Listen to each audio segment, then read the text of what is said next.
tenha dúvida, qualquer país nacionalista na América Latina é combatido. E nós experimentamos isso com a Venezuela, com a Bolívia, com o Equador. Defender o interesse nacional dentro de uma visão capitalista não é permitido a um país periférico.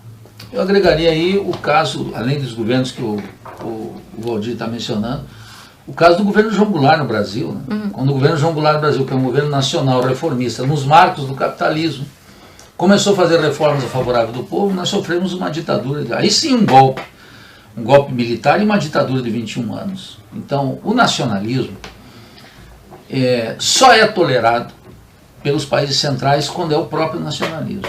Então, nos Estados Unidos, ninguém ocupa a Casa Branca se não for um nacionalista de quatro costados. Ele pode ser Trump, ele pode ser Obama, ele pode ser Bush, ele pode ser John Fitzgerald Kennedy, qualquer um deles. O Bernie Sanders, que também é. A sua maneira, Bernie Sanders também, ainda que seja um sujeito que é mais aberto para o mundo, né? Mas é óbvio, ninguém chega lá. Ninguém chega ao comando da França se não for um ultranacionalista francês, seja ele do Partido Socialista, ultraconservador, a mesma coisa ocorre na Inglaterra. Mas aqui entre nós, que é o que interessa, tem uma modalidade que os argentinos chamam de cipaio, que eu chamo de bocó, que são esses acadêmicos que acham que o nacionalismo é uma espécie de lepra, indesejável, que traz mais problemas, que implica em xenofobia, em desrespeito às culturas alheias, em falta de compreensão dos ares do mundo. Nada mais fora de propósito que isso. Os países dependentes e periféricos possuem um nacionalismo defensivo, porque a Venezuela nesse contexto, e aqui eu quero dizer muito claro, nós temos aqui no Instituto, eu publiquei artigos de críticas muito contundentes ao que está acontecendo na Venezuela, mas não me iludo sobre aquilo que é fundamental. A Venezuela é um espelho para o Brasil, porque ela cometeu duas heresias para o Império. A primeira é que é a defesa da nação e da riqueza petroleira.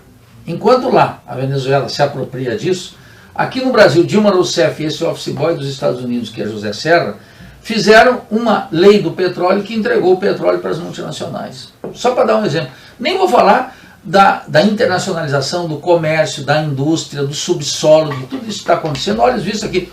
Com o governo do Lula, da Dilma, do FHC e do Temer. Isso correu solto. A internacionalização da economia brasileira não é um atributo do Temer golpista. Ocorreu com Dilma, ocorreu com o FHC, ocorreu com Lula. Igualzinho, sem tirar nem pôr, naquilo que é essencial.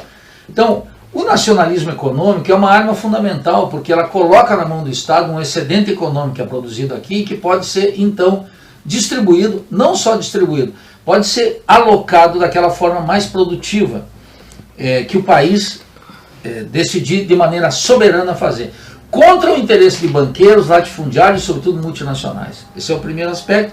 Pecado capital dos bolivarianos na Venezuela, como do Equador e da Bolívia também, e de qualquer governo que na América Latina manifeste apreço pela soberania. Aqui no Brasil, esse liberalismo de direita e um certo liberalismo de esquerda, muito covarde, muito sem dentes para morder, fica clamando por democracia em abstrato e convive com tribunais e cortes corruptas e cúmplices, com um covil de ladrões que é o Congresso Nacional, que suprime direitos à troca de dinheiro em maleta, dinheiro na cueca, conta bancária e todo tipo de falcatrua que até essa imprensa servil e bem comportada denuncia.